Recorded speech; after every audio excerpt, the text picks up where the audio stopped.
Warahmatullahi wabarakatuh.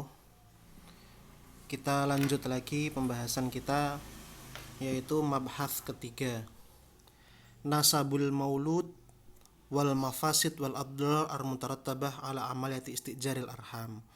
Jadi nasab bayi yang dilahirkan itu nasabnya ke siapa? Di sini ada dua matlab. Matlab pertama adalah tentang nasab. Tahdidu nasabil maulud an-nasyi an amaliyati istijaril arham. Jadi bayi yang dilahirkan dari praktek sewa rahim ini nasabnya nyambungnya ke siapa? Nah, di sini ada dua pembahasan. Yang pertama pembahasan nasab dari sisi ayahnya, yang kedua nanti pembahasan nasab dari sisi ibunya. Sekarang yang pertama dulu, yaitu nasab ke ayahnya ini. Jadi yang ayahnya si bayi yang lahir dari hasil sewa rahim ini nasabnya ke siapa ayahnya ini? Ini terbagi menjadi dua pendapat. Ikhtalafal ulama fi tahdidi nasabil maulud min jihatil ab ala qaulain. Jadi para ulama itu berbeda pendapat terkait dengan nasab si bayi ini. Ada dua qaul atau ada dua pendapat. Pendapat pertama, yara ashabu hadzal qaul annal maulud an-nasyi' min istijaril arham yansibu li zauji sahibatir rahmi. Jadi pendapat pertama ini berpendapat bahwasanya nasab si anak itu nyambungnya ke suami pemilik rahim. Jadi misalkan ini ada sang pemilik rahim. Nah, sang pemilik rahim ini memiliki suami, maka anak yang dilahirkan dari dari si wanita ini itu nasab ayahnya itu ke suami ininya, suami pemilik rahimnya. Ala rohmi min adami wujudi alaqah jiniyah bainahuma, meskipun tidak ada hubungan genetik di antara keduanya. Jadi meskipun sang suami pemilik rahim itu tidak memiliki hubungan genetik dengan si bayi, tetap nasabnya nyambungnya ke suami ini. Itu qaul pertama. Kemudian qaul kedua, al qaul ats-tsani, yara ashabu hadzal qaul annal maulud yansibu ila ubuwiyah alladzaini ja'at laqihah minhuma. Jadi pendapat kedua berpendapat bahwasanya ini nasabnya nyambung ke ayah pemilik sel sperma, bukan ayah dari suami si pemilik rahim. Nah, ini. Jadi pendapat kedua ini tetap sel spermanya itu miliknya siapa? Kalau sel spermanya miliknya si A, maka ya bayinya nasabnya ke si A, bukan ke suami pemilik rahim. Nah, ini. Sekarang dalil-dalilnya. Kita kupas dalil-dalilnya. Dalil yang pertama yaitu dari pendapat pertama bahwasanya dalil pendapat pertama ini berpendapat bahwasanya si suami ini nasab si anak ini nyambung ke suami pemilik rahim, yaitu apa? Ada hadis intinya itu al walad lil firash walil akhir al hajar. Ini saya jelaskan. Jadi ceritanya gini ceritanya. Ini ada seorang ada seorang perempuan. Perempuan ini sudah menikah memiliki suami. Kemudian perempuan ini berzina dengan orang lain. Kemudian perempuan ini mengandung anak dari hasil perzinaan dengan orang lain itu.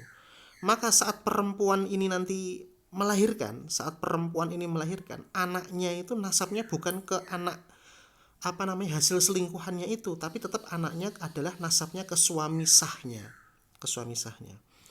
Saya ulangi lagi, ada perempuan sudah menikah, memiliki suami, kemudian dia selingkuh dan berzina dengan si A. Si A ini selingkuhan dari perempuan ini, berhubungan sampai hamil, kemudian memiliki anak. Anaknya ini nasabnya si anak, ayahnya itu bukan ayah dari si hasil selingkuhannya itu, bukan selingkuhannya itu anaknya, tapi anaknya tetap nasabnya kepada suami resminya, seperti itu. Nah, sama seperti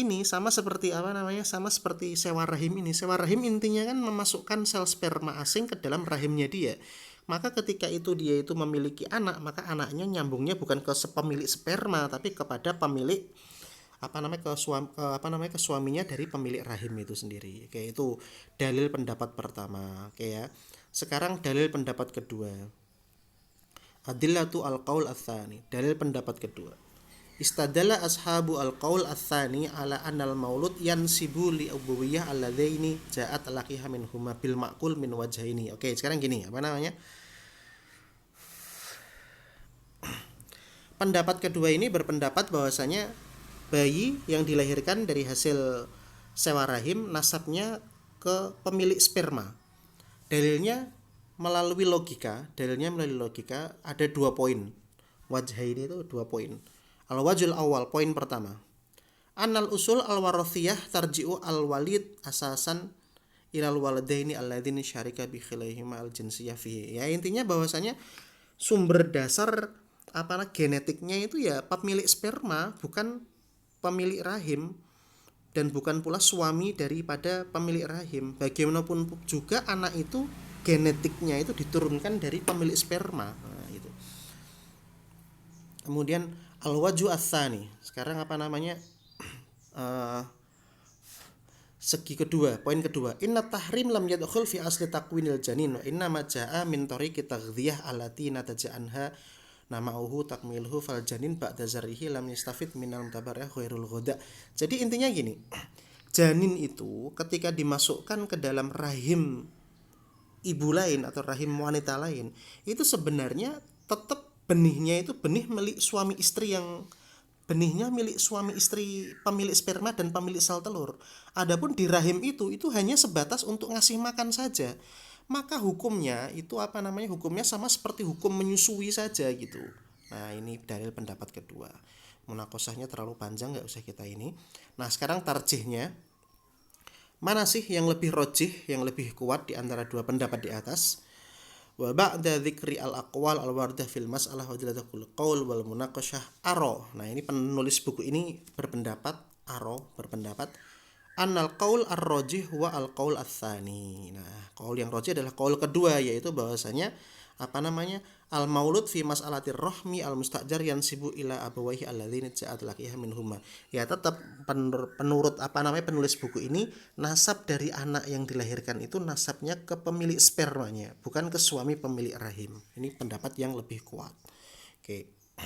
Sekarang pembahasan yang kedua, yaitu kalau tadi kan nasab dari ayahnya ini siapa? Nah, sekarang nasab dari ibunya. Inna suwarir rahmi al mustajar ma'al qaul bi hurmatiha idza waqa'at fi'lan. Terus ini gini, kalau misalkan ada sewa rahim ini, anaknya ini nasabnya ibunya ini siapa? Ibunya apakah ibu pemilik sel telur atau ibu pemilik rahim? Nah, ini yang perbedaannya itu masuk akal gitu loh. Kalau rahimnya disewakan, terus itu nanti yang ibu sejatinya itu pemilik rahim yang mengandung dia selama 9 bulan itu, atau pemilik sel telurnya. Ya, ini terjadi perbedaan pendapat juga ternyata di sini. Di sini terjadi perbedaan pendapat. Ikhtalafa al ulama al mu'asirun fi dzalika ala qaulaini. Oke. Para ulama kontemporer itu berpendapat ada 2 qaul atau 2 pendapat. Pendapat pertama, yara ashabu hadzal qaul annal an-nasbiyah wal haqiqah ya sahibah buwaidah. Jadi pendapat pertama ini mengatakan bahwasanya ibu sesungguhnya ya ibu sesungguhnya pemilik sel telur, bukan pemilik rahim. Nah, itu pendapat pertama. Nah, kemudian pendapat yang kedua mengatakan bahwasanya yara ashabu hadzal qaul annal al haqiqah allati yansibu ilaiha al-walad sahibatur rahmi. Jadi pendapat kedua ini berpendapat bahwasanya ibu yang sesungguhnya dari anak yang lahir dari sewa rahim ini bukan pemilik sel telurnya, tapi adalah yang mengandungnya selama 9 bulan itu. Nah, dalilnya apa? Sekarang kita kupas dalil-dalilnya. Dalil pendapat pertama. Dalil pendapat pertama ini mengatakan bahwasanya dalil pendapat pertama ini mengatakan bahwasanya bayi yang lahirnya itu nasabnya ke pemilik sel telur, bukan kepada pemilik rahim. Nah, ini ada beberapa poin di sini. Poin pertama,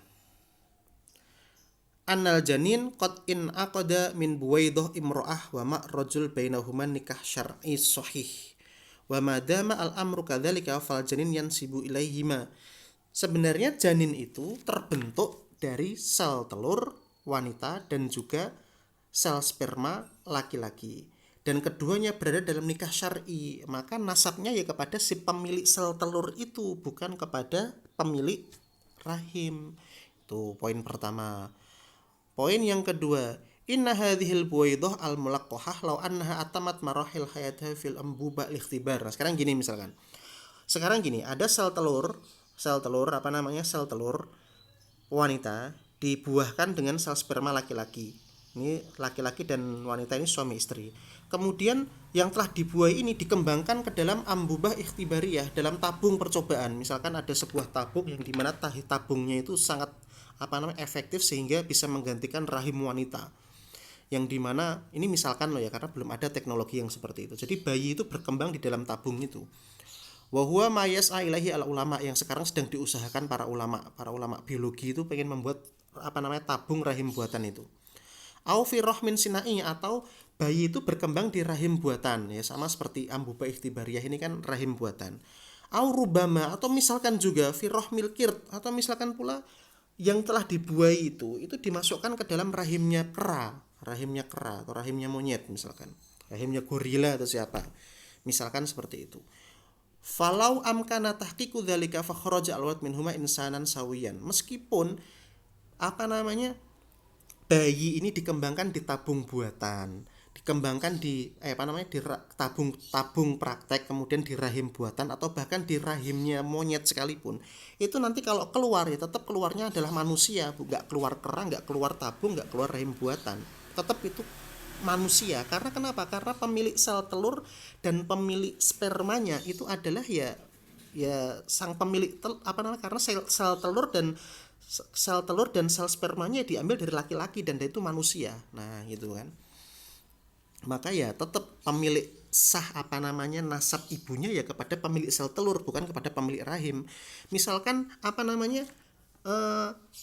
sel telur yang sudah dibuahi itu, manusia itu sudah dibuahi kan, dimasukkan dalam rahimnya kera misalkan, kemudian bisa lahir dan lahirnya itu manusia, apakah keranya itu jadi ibunya? Ya enggak dong, ibunya tetap miliknya yang manusia tadi, miliknya si pemilik sel telur. Oke, sekarang yang tiga, anna ikhtilatal ansab ghairu mawjud fal ilmu asbata anatif litakawan min litaqail hayrmani bil buwaidah zaujani.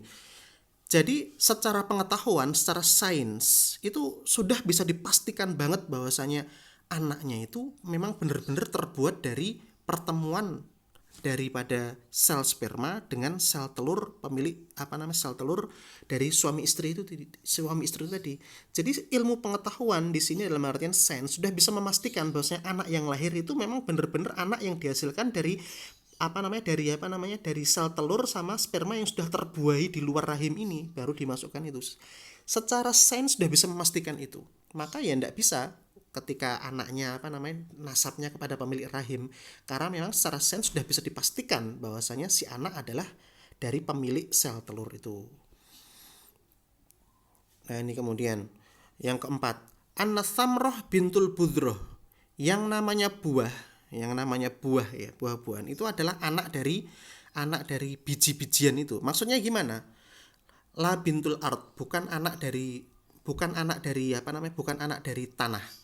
Contohnya misalkan gini, faman yazra' brutukol, siapa saja yang menanam jeruk, maka akan tumbuh jeruk. Apapun jenis tanahnya tetap akan tumbuhnya jeruk karena bijinya adalah biji jeruk. Nah, itu kan.